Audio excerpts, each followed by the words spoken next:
Video ini adalah lanjutan dari video sebelumnya. Saya sarankan teman-teman untuk menonton video sebelumnya, supaya mendapatkan pemahaman yang berurutan. Dan saya San mengucapkan selamat mendengarkan. Trauma itu tidak ada. Pemuda, jika engkau hendak menyatakan berbagai hal dengan begitu memaksa, tolong beri penjelasan secara lengkap. Sebagai awalnya, apa perbedaan etiologi dan teleologi? Filsuf, misalkan kau terkena flu dan demam tinggi, lalu pergi menemui dokter. Lalu, misalkan sang dokter berkata penyebab sakitmu adalah karena kemarin, saat keluar, kau tidak berpakaian cukup tebal, jadi itulah sebabnya kau terkena flu. Sekarang, apakah engkau akan merasa puas dengan itu? Pemuda, tentu saja tidak. Bagiku alasan itu tidak penting, entah caraku berpakaian atau karena saat itu hujan, atau apapun. Gejala yang kuderita, fakta bahwa aku menderita demam tinggi saat ini, itulah yang penting. Kalau dia dokter, aku perlu dia menyembuhkanku dengan meresepkan obat, memberi suntikan, atau mengambil apapun tindakan khusus yang diperlukan. Filsuf, tapi mereka yang memiliki pendirian aetiologis, termasuk sebagian besar konselor dan psikiater, akan beralasan bahwa apa yang sedang kau derita bersumber dari penyebab ini dan itu di masa lalu mereka pada akhirnya hanya akan menghiburmu dengan berkata, kau lihat, itu bukan salahmu. Pendapat apa yang disebut-sebut sebagai trauma adalah ciri khas aetiologi. Pemuda, tunggu dulu. Apakah engkau sama sekali menyangkal keberadaan trauma? Filsuf, iya, benar. Dengan tegas. Pemuda, apa? Bukankah kau, atau dalam hal ini kurasa Adler, memiliki otoritas dalam psikologi? Filsuf, dalam teori psikologi Adler, trauma secara definitif tidak diterima. Ini poin yang benar-benar baru dan revolusioner. Tentu saja, pandangan penganut gagasan Freud tentang trauma adalah hal yang menarik. Gagasan Freud ialah bahwa luka batin seseorang, trauma, menyebabkan ketidakbahagiaannya saat ini. Sewaktu kau memperlakukan hidup seseorang sebagai narasi yang luas, ada hubungan sebab akibat yang mudah dipahami dan kesadaran tentang perkembangan dramatis yang menciptakan kesan yang kuat dan sangat menarik. Tapi Adler, yang menolak alasan trauma tersebut, menyatakan sebagai berikut, tidak ada pengalaman yang dengan sendirinya menyebabkan keberhasilan atau kegagalan kita. Kita tidak menderita syok akibat pengalaman kita yang dinamakan trauma, namun sebaliknya, kita mengartikannya sesuai dengan tujuan kita. Kita tidak ditentukan oleh pengalaman kita, namun arti yang kita berikan pada pengalaman-pengalaman itu menentukan dengan sendirinya. Pemuda, jadi, kita mengartikan pengalaman-pengalaman itu sesuai dengan tujuan kita. Filsuf, tepat sekali. Berfokuslah pada poin yang ditekankan Adler di sini, ketika dia menyebutkan bahwa diri kita ditentukan bukan oleh pengalaman kita sendiri, tapi oleh makna yang kita berikan pada pengalaman kita. Bukan berarti dia mengatakan bahwa pengalaman tentang malapetaka buruk atau perlakuan kejam saat kanak-kanak atau insiden lain semacam itu tidak memengaruhi pembentukan kepribadian, pengaruhnya kuat. Namun, yang penting di sini adalah bahwa tidak ada yang benar-benar ditentukan oleh pengaruh tersebut. Kita menentukan hidup kita sendiri menurut makna yang kita berikan pada pengalaman di masa lalu. Hidupmu bukanlah sesuatu yang diberikan orang lain, tapi sesuatu yang engkau pilih sendiri, dan kaulah yang bisa memutuskan bagaimana caramu menjalani hidup. Pemuda, oke, jadi maksudmu temanku mengunci diri di kamar karena dia sebenarnya memilih hidup dengan cara itu? Ini serius. Percayalah padaku, itu bukan kemauannya. Kalaupun iya, keadaanlah yang memaksanya untuk memilih. Dia tidak punya pilihan selain menjadi dirinya yang sekarang. Filsuf, tidak. Meskipun seandainya kawanmu benar-benar berpikir aku tidak bisa berbaur dengan masyarakat karena aku telah diperlakukan kejam oleh orang tuaku, ini tetap saja karena tujuannya adalah berpikir dengan cara demikian. Pemuda, tujuan macam apa itu? Filsuf, tujuan yang mendesak barangkali adalah tujuan untuk tidak keluar. Dia menciptakan rasa cemas dan takut sebagai alasannya untuk tetap tinggal di dalam. Pemuda, tapi mengapa dia tidak mau keluar? Disitulah persoalannya. Filsuf, ya, pikirkan ini dari sudut pandang orang tuanya. Bagaimana rasanya kalau anakmu mengunci diri di kamar? Pemuda, aku pasti khawatir, tentu saja. Aku pasti ingin membantunya kembali ke masyarakat, aku pasti ingin dia baik-baik saja, dan aku pasti bertanya-tanya apakah aku membesarkannya dengan cara yang kurang tepat. Aku yakin aku pasti merasa sangat prihatin dan mencoba segala cara yang terpikir untuk membantunya kembali ke eksistensi yang normal. Filsuf, itulah masalahnya. Pemuda, di mana? Filsuf, kalau aku tinggal di dalam kamar sepanjang waktu dan tidak pernah keluar sekalipun, orang tuaku akan cemas. Aku bisa membuat seluruh perhatian orang tuaku terpusat padaku. Mereka akan bersikap sangat hati-hati di sekitarku, dan selalu memperlakukanku seperti barang yang mudah pecah. Di sisi lain, kalau pergi keluar selangkah saja, aku hanya akan menjadi bagian dari keramaian yang tidak diperhatikan oleh siapapun. Aku akan dikelilingi orang yang tidak kukenal, dan berakhir sebagai orang biasa, atau kurang dari rata-rata. Dan tidak ada lagi yang akan memperhatikanku secara khusus. Cerita tentang orang-orang penyendiri semacam itu bukanlah hal yang tidak biasa. Pemuda, kalau begitu, mengikuti alur logikamu, temanku sudah berhasil mewujudkan tujuannya dan puas dengan situasinya saat ini. Filsuf, aku ragu dia merasa puas, dan aku yakin dia juga tidak bahagia. Tapi bisa dipastikan bahwa dia juga mengambil tindakan yang sejalan dengan tujuannya. Ini bukanlah sesuatu yang hanya terjadi pada temanmu. Kita masing-masing menjalani hidup yang sejalan dengan suatu tujuan. Itulah yang disampaikan teleologi kepada kita. Pemuda, tidak mungkin. Aku menolaknya. Ini sama sekali tidak bisa diterima. Begini, temanku. Filsuf, dengar, diskusi ini tidak akan sampai kemanapun kalau kita terus membicarakan temanmu. Pembicaraan ini akan menjadi pemeriksaan in absentia, dan itu tidak ada gunanya. Coba kita gunakan contoh lain. Pemuda, oke, bagaimana kalau yang ini? Ini cerita tentang sesuatu yang baru saja kualami kemarin. Filsuf, oh, aku mendengarkan. Manusia menciptakan amarah.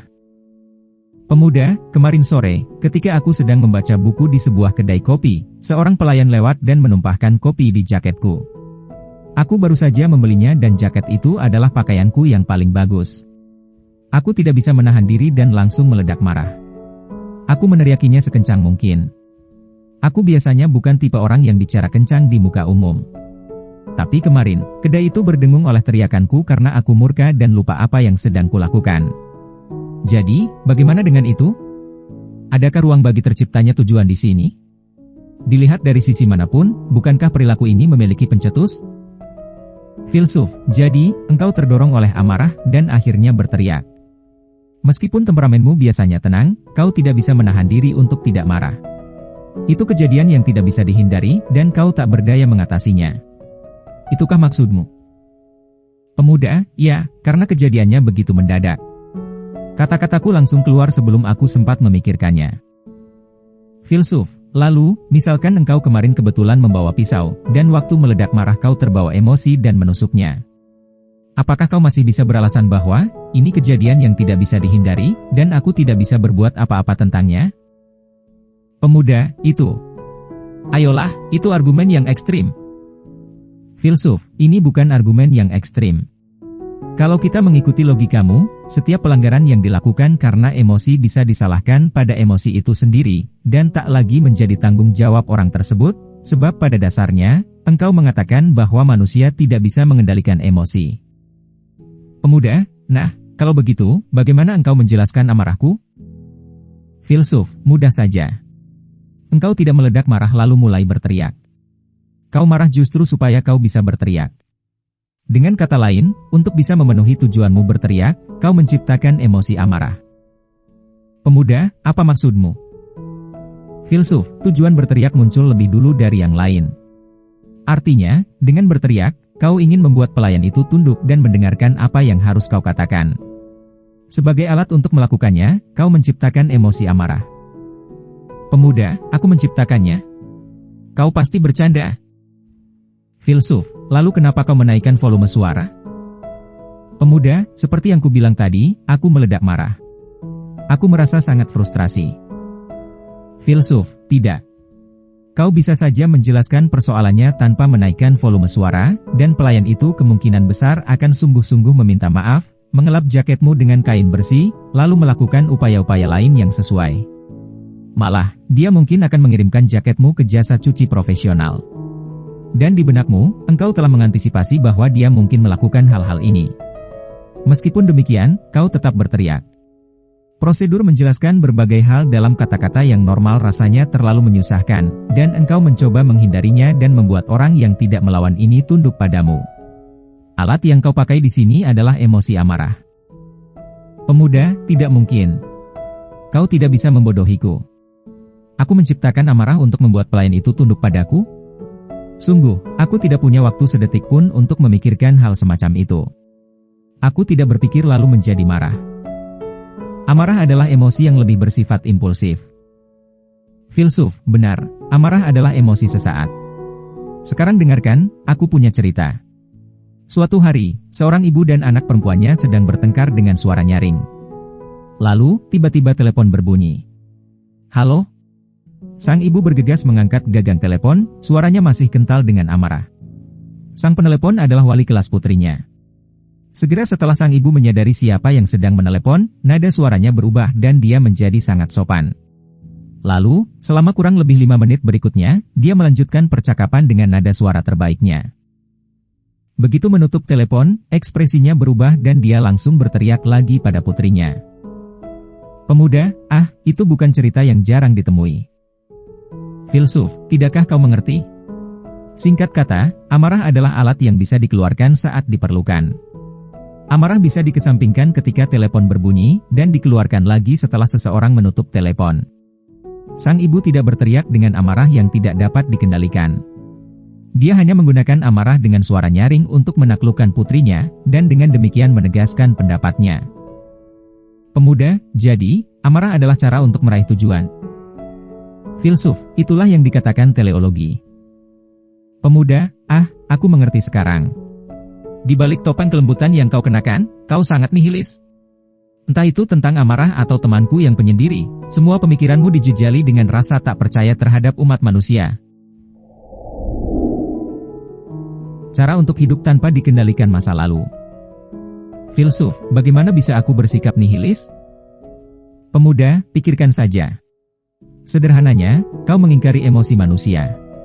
Kau berkata emosi tak lebih dari sekadar alat, bahwa emosi hanyalah cara untuk meraih tujuan. Tapi dengarkan.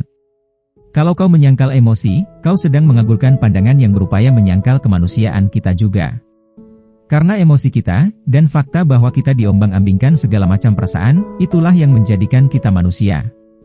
Jika kita menyangkal emosi, manusia akan menjadi tak lebih dari tiruan buruk mesin. Kalau itu bukan nihilis, lalu apa? Filsuf, aku tidak menyangkal bahwa emosi ada. Semua orang memilikinya. Itu sudah pasti. Tapi kalau kau hendak memberitahuku bahwa orang adalah makhluk yang tidak bisa menahan emosi, aku akan membantahnya. Teori psikologi Adler adalah bentuk pemikiran, filosofi yang sama sekali bertolak belakang dengan nihilisme. Kita tidak dikendalikan oleh emosi. Dalam artian ini, meskipun menunjukkan bahwa manusia tidak dikendalikan oleh emosi, teori itu juga menunjukkan bahwa kita tidak dikendalikan oleh masa lalu. Pemuda, jadi, manusia tidak dikendalikan oleh emosi dan masa lalunya? Filsuf, oke, misalkan ada seseorang yang orang tuanya bercerai di masa lalu. Bukankah ini hal yang objektif, sama seperti air sumur yang selalu bersuhu 18 derajat? Tapi kemudian, apakah perceraian itu terasa dingin atau hangat? Jadi, persoalannya adalah, sekarang, hal yang subjektif.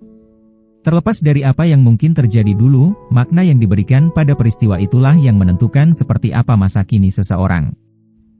Pemuda, persoalannya bukanlah apa yang terjadi, tapi bagaimana menyikapinya. Filsuf, tepat sekali.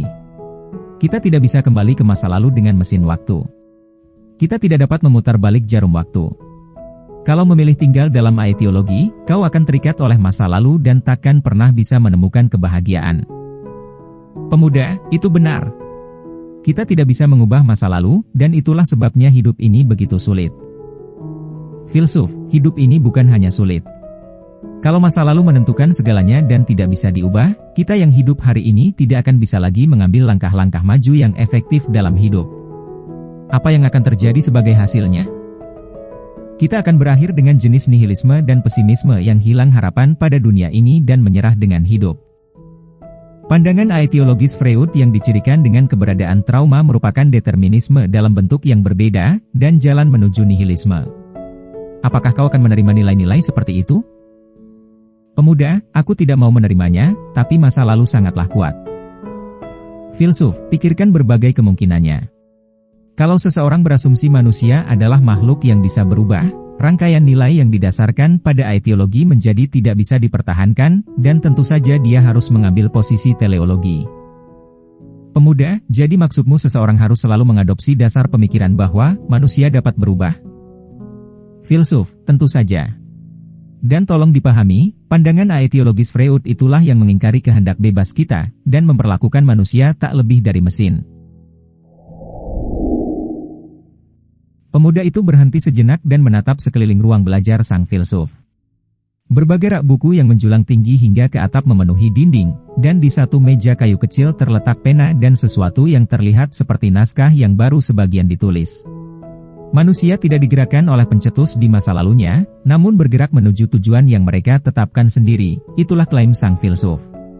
Teleologi yang dianutnya adalah gagasan yang menjungkir balikan hubungan sebab-akibat dalam psikologi konvensional sampai ke akar-akarnya, dan sang pemuda mendapati hal ini sulit diterima.